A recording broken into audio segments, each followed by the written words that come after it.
구약성경 813페이지 시편 18편 2절 말씀입니다. 우리 한 절 말씀인데 우리 다 함께 합독하도록 하겠습니다. 시작. 여호와는 나의 반석이시요 나의 요새시요 나를 건지시는 이시요 나의 하나님이시요 내가 그 안에 피할 나의 바위시요 나의 방패시요 나의 구원의 뿌리시요 나의 산성이시로다. 아멘. 오늘 이 시간에는 금방 읽은 시편 18편 2절 말씀을 중심으로 해서 나의 반석이신 하나님, 나의 반석이신 하나님이라는 제목으로 하나님의 말씀을 함께 나누고자 합니다. 여러분도 잘 아시듯이 지난 2월 6일 새벽 4시 17분경에 튀르키예와 시리아 지역의 남부 도시인 가지안테프라고 하는 곳에서 규모 7.8의 강진이 2번 일어났습니다. 그래서 많은 사람들이 인명피해를 보았는데 특별히 안타까운 것은 새벽에 일어난 일이기 때문에 집 안에서 사람들이 많이 있었습니다. 어제 오후까지 사망자가 2만 3천 명 정도, 부상자가 8만 52명이라고 소식을 들었습니다. 여러분 참 안타까운 그러한 일이 아닐 수 없습니다. 참 그 가운데서도 생명의 골든타임인 72시간을 넘어서 구조되는 사람들도 생겨나고 있는 모습을 볼 때 참 희망이 있지만 그러나 많은 사람들에게 고통이었음은 분명합니다. 지진으로 인해 많은 사람이 목숨을 잃고 고통을 받고 있습니다. 여러분 이렇듯 우리가 살아가는 이 세상에는 예상치 못한 일들, 어떻게 보면 삶의 근본이 흔들리는 사건과 사고가 일어나므로 사람은 불안하고 고통스러울 때가 많이 있다는 것입니다. 오늘 여러분도 여러분 가운데서 다 크고 작은 이러한 사건과 사고로 인해서 불안한 그런 고통스러운 일들이 있으실 것입니다. 여러분 이렇듯 흔들리는 세상 속에서 오늘 하나님은 우리에게 어떤 은혜를 베푸시고 말씀하고 계십니까? 그것은 하나님은 우리의 튼튼한 반석이 되신다고 말씀하고 있습니다. 할렐루야. 오늘 본문 2절 말씀에 보니 여호와는 나의 반석이요 나의 요새시요 나를 건지시는 이시요 나의 하나님이시니 내가 그 안에 피할 나의 바위시요 나의 방패시요 나의 구원의 뿌리시요 나의 산성이시로다 라고 말씀합니다. 여기에 여호와는 나의 반석이시요 할 때 반석은 히브리어로 셀라라고 하는 단어인데 이것은 바위, 절벽을 의미합니다. 이 셀라라고 하는 의미는 하나님을 경외하고 하나님 앞에서 사는 자를 위해서 안전한 피난처인 하나님 자신을 상징하는 단어입니다. 그래서 시편 71편 3절에도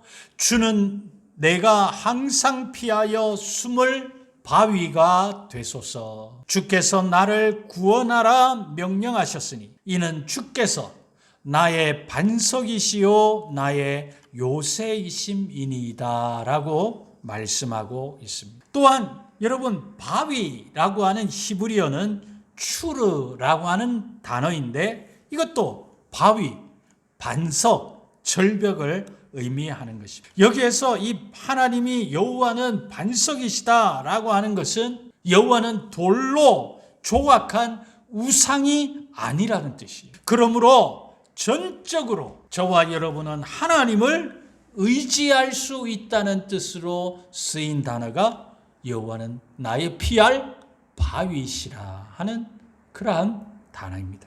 여러분, 그러므로 하나님은 우리가 신뢰할 수 있는 힘의 원천이시고 모든 세대를 통해 경고히 존재하시는 분이시라는 말씀입니다. 그래서 사무엘상 2장 2절에는 여호와와 같이 거룩하신 이가 없으시니 이는 주밖에 다른 이가 없고 우리 하나님 같은 반석도 없으심이니이다 라고 말하고 있습니다. 시편 94편 22절에도 여호와는 나의 요새이시요 나의 하나님은 내가 피할 반석이시라 라고 말씀합니다. 또한 이사야 32장 2절에는 또 그 사람은 광풍을 피하는 곳, 폭우를 가리는 곳 같을 것이며 마른 땅에 냇물 같을 것이며 곤비한 땅에 큰 바위 그늘 같으리니 라고 말씀하는데 이 그라고 그 사람은 누구를 의미하냐면 그리스도, 예수 그리스도를 말씀하는 것입니다. 그러니까 예수님은 큰 바위 그늘 같으신 분이시다 하는 것이죠. 출애굽기 17장에 보면 이스라엘 백성들이 출애굽해서 신광야에서 떠나서 르비딤이라고 하는 곳에 장막을 쳤는데 마실 물이 없었습니다. 출애굽기 17장 1절에 이스라엘 자손의 온 회중이 여호와의 명령대로 신광야에서 떠나 그 노정대로 행하여 르비딤의 장막을 쳤으나 백성이 마실 물이 없는지라 라고 말씀했습니다. 여러분, 이 노정의 모든 일정을 짜주신 분이 하나님이십니다. 지금 여기 이르러 장막을 치도록 하신 분이 하나님이십니다. 지금 가고 있는 이 모든 길이 하나님의 명령대로 하나님의 일정대로 이루어지고 있습니다. 그런데 문제가 생깁니다. 여기서 이 일정을 짜주신 분이 하나님이시면 그 하나님이 여기 계시다는 것을 저와 여러분을 믿어야 할 줄 믿습니다. 하나님은 말씀 따라가는 자와 함께 하십니다. 또 그 길에 문제가 생긴다면 하나님은 그것을 통해서 하나님의 뜻이 있다는 것도 저와 여러분은 알아야 하는 것입니다. 그러나 이 백성들은 이것을 몰랐습니다. 백성들은 마실 물이 없으니까 백성인 모세와 다투어 우리에게 물을 주어 마시게 하라 라며 모세와 다투며 물을 내라고 아우성칩니다. 여러분, 모세는 물을 창조할 수 없습니다. 모세는 광야에서 물을 구할 능력 자체가 없습니다. 그런데도 백성은 모세와 다툽니다. 이 백성은 하나님을 만나고 체험한 백성입니다. 그것도 마라에서 똑같은 물 문제를 체험했으면서도 똑같은 문제 앞에 하나님을 깨닫지 못하는 것입니다. 심지어 이 모세에게 당신이 우리와 우리 자녀와 가축을 전부 목말라 죽게 하려고 이 광야로 인도해 왔구나 라면서 원망합니다. 방향을 잡아주고 돕는 목자의 의도 자체를 불신하고 원망하는 것입니다. 이들이 얼마나 심하게 모세를 대적했는지 모세는 하나님께 부르짖어 내가 이 백성에게 어떻게 하리까? 그들이 조금 있으면 내게 돌을 던지겠나이다 라고 했습니다. 이때 하나님은 이 사건에 개입하신 것입니다. 출애굽기 17장 6절에 내가 호렙산에 있는 그 반석 위 거기서 내 앞에 서리니 너는 그 반석을 치라. 그것에서 물이 나오리니 백성이 마시리라. 모세가 이스라엘 장로들의 목전에서 그대로 행하니라 라고 말씀합니다. 여러분, 신기한 것은 하나님은 그들을 물가로 인도하지 않고 하나님은 그들은 산으로 가서 반석 앞에 서게 하신 것입니다. 죽을 것 같은 갈증의 문제 앞에 하나님이 주신 것은 물이 아니라 반석입니다. 그런데 말씀대로 지팡이로 반석을 칠 때 어떤 역사가 일어났습니까? 반석에서 물이 나왔습니다. 200만 백성이 다 마시고도 남을 만한 충분한 물이 콸콸콸 나왔습니다. 모세는 이곳 이름을 이스라엘 자손이 다투었다라고도 하고 하나님이 우리 중에 계신가 안 계신가 시험했다고 해서 마사 또는 무리바라고도 지었습니다. 여러분, 이 반석이 무엇을 의미합니까? 하나님은 이 반석이 예수 그리스도라고 말씀합니다. 하나님은 우리에게 아들을 주셨습니다. 각종 문제로 시달리는 사람들, 병들고 귀신 들리고 물 없고 돈 없는 각종 문제 앞에 하나님이 주신 것은 돈이 아니고 사람도 아니고 건강도 아니고 바로 아들이신 예수 그리스도입니다. 그리고 자신 있게 선포하시기를 하나님이 세상을 이처럼 사랑하사 독생자를 주셨으니 라고 말씀하십니다. 왜입니까? 여러분, 그 아들 안에 모든 것이 다 있기 때문입니다. 그는 창조주요 부활이며 생명이 되시기 때문입니다. 고린도전서 10장 4절에서 이렇게 말씀합니다. 우리 다 함께 한번 읽어보겠습니다. 시작. 다 같은 신령한 음료를 마셨으니 이는 그들을 따르는 신령한 반석으로부터 마셨으며 그 반석은 곧 그리스도시라 라고 말씀했습니다. 여러분, 예수님은 십자가에서 고난을 받으셨습니다. 버림받고 잡히셨고 배신당하셨습니다. 채찍질 당하시고 침뱉음 당하셨습니다. 모욕과 멸시도 들으시고 속옷도 벗겨짐을 당하셨습니다. 그리고 높이 들리셨습니다. 이 백성들의 죄, 우리의 죄로 인해 하나님이 그를 십자가에서 치셨습니다. 그런데 여러분, 우리 예수님으로부터 생수의 강이 흘러나왔습니다. 온 세계가 다 마시게 충분한 생수의 강이 흘러나와 각종 문제들을 덮습니다. 죽은 자들이 살아나고 마른 뼈가 군대로 일어나고 귀신들이 쫓겨가게 하십니다. 병들이 낫고 어디로 흘러가든지 이 물이 흘러가는 곳은 들어가는 곳마다 살아나는 역사, 회복되는 역사, 하나님 나라가 이루어지는 역사가 일어나게 하시는 것. 예수님 말씀하시기를 누구든지 나를 믿는 자는 그 배에서 생수의 강이 흘러나리라 라고 말씀하셨어요. 하나님은 우리를 이처럼 사랑하사 생수의 강이 나오는 신비로운 반석이신 예수님을 주셨습니다. 그 예수님은 지금 우리에게 찾아오십니다. 목마른 사람들에게, 고통하는 사람들에게, 믿음으로 나아가는 자들에게 찾아오십니다. 그리고 우리 중에 여호와가 계시다는 것을 반석이 되심으로 우리에게 보여주시는 것입니다. 체험하게 하시는 것입니다. 여러분, 이번 터키 시리아에서 일어난 지진으로 말미암아 전 세계 사람들이 깜짝 놀랐습니다. 건물에 금이 가고 달려있던 간판은 휘어지고 떨어져 나갔을 뿐만 아니라 아파트가 두 동강이 나고 담장이 무너지고 상점에 진열된 상품들도 쏟아지고 많은 흔들림 가운데 고통의 시간들이 찾아온 것입니다. 여러분, 지진이라고 하는 것이 무엇입니까? 지진은 땅의 근본이 흔들리는 재난입니다. 이처럼 근본이 흔들리면 막대한 피해를 낳습니다. 이를 두고 일찍이 신학자 폴 틸리라고 하는 사람은 흔들리는 터전이라는 문구를 사용하면서 이 시대 상황을 표현한 적이 있습니다. 지진은 여러분 무엇입니까? 근본이 흔들리는 두려운 일입니다. 그 피해 결과는 예측할 수 없을 정도로 크게 나타날 것입니다.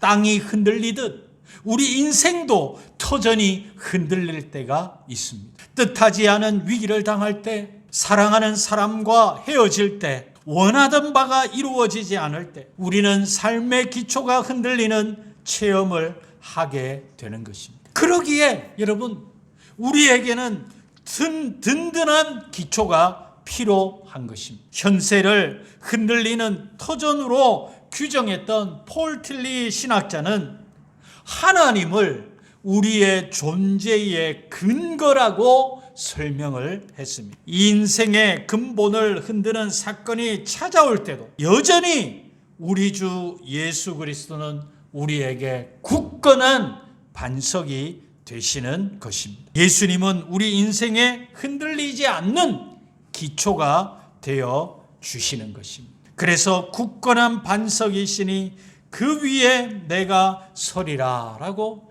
찬송가 488장의 옛 찬송가에는 그렇게 가사가 나와 있는 것입니다. 이 찬송이 우리의 신앙의 고백인 줄 믿습니다. 여러분, 이 몸의 소망 무언가 우리 주 예수뿐일세. 우리 주 예수 밖에는 믿으리 아주 없도다. 옛날에 찬송에 이랬어요.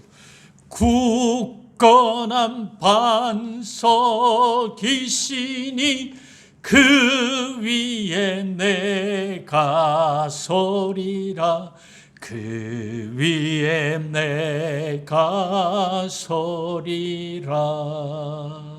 할렐루야. 내 인생의 삶의 근본이 흔들리는 사건과 사고 속에서도 우리의 마음이 평안할 수 있고 우리의 마음이 흔들리지 않을 수 있는 것은 굳건한 반석이 되시는 천지 만물을 창조하시고 지금도 역사와 인생의 삶을 인간의 생사화복을 주관하시는 하나님이 저와 여러분의 만세 반석이시기 때문입니다. 여러분, 이렇듯 하나님은 우리에게 흔들리지 않는 삶의 기초가 되는 반석이신 줄 믿습니다. 자, 그러면 여러분, 반석이신 하나님이 나의 주인이심을, 나의 구주이심을 믿는 우리는 어떻게 살아가야 할까요? 그러므로 저와 여러분은 만세 반석이신 예수님 위에 굳건하게 서야 하는 것입니다. 시편 73편 26절에 이렇게 말씀합니다.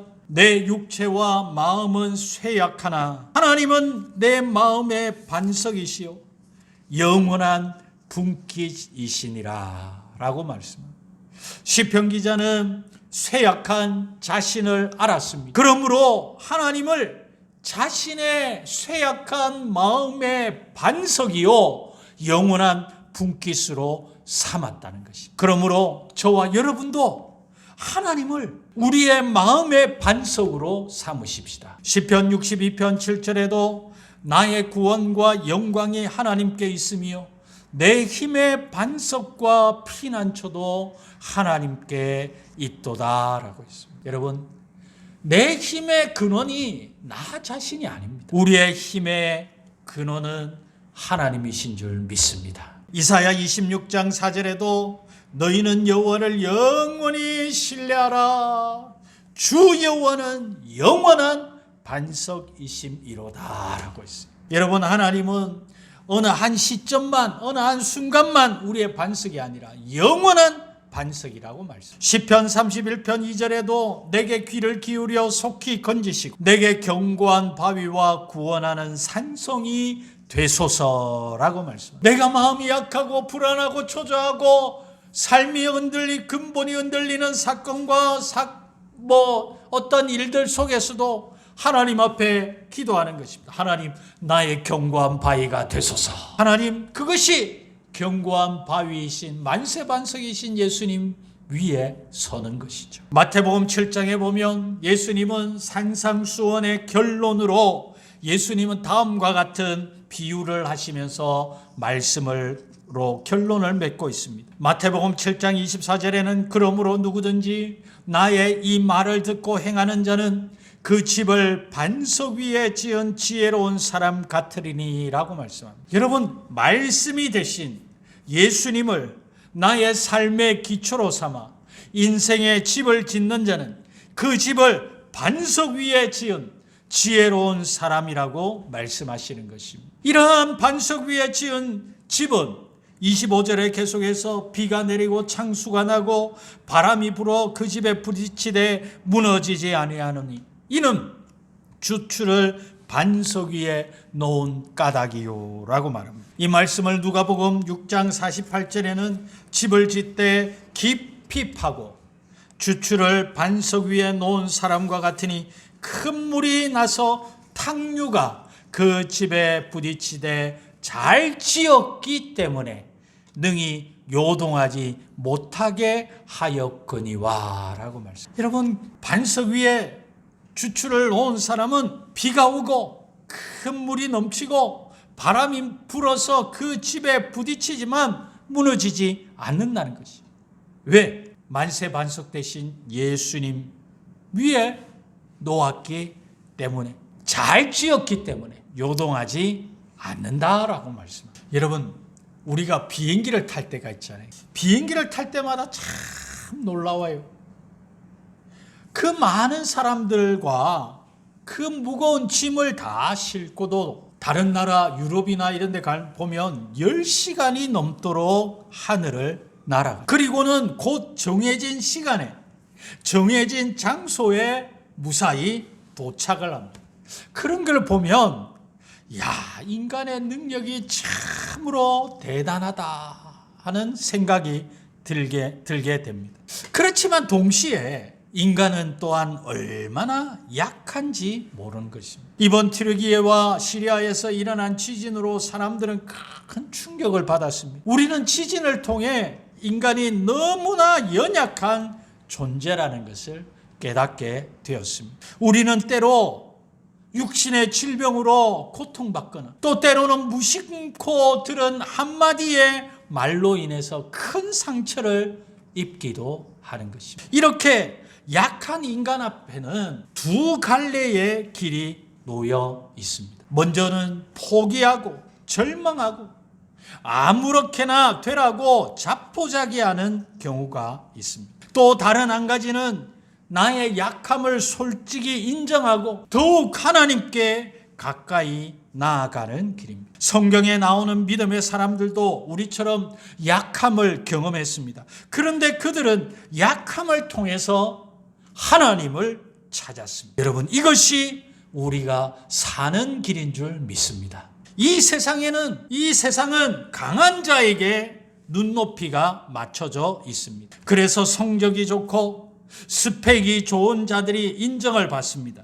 그러나 하나님은 약한 자에게, 죄인에게 눈높이가 맞춰져 있습니다. 한 마리의 양을 찾아 나선 목자도 바로 이러한 마음을 갖고 있습니다. 약해질 때 더욱 우리 주 예수 그리스도에게 가까이 다가서십시오.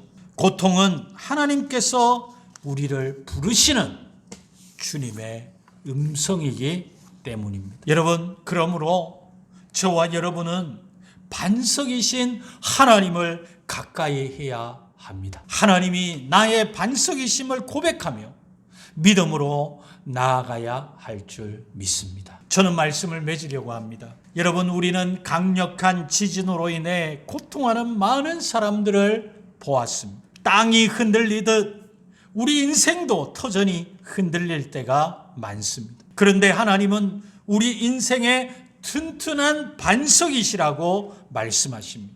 이 말씀은 하나님은 우리의 인생의 존재의 근거가 되신다라고 하는 말씀입니다. 그러므로 우리는 하나님을 나의 반석으로 삼으십시다. 하나님께 가까이 나아가십시다. 내 존재의 근거가 되시는 하나님을 붙잡으십시다. 그러므로 험악한 인생길에서 하나님의 능력과 함께 하심을 체험하는 저와 여러분이 되시기를 주님의 이름으로 축복합니다.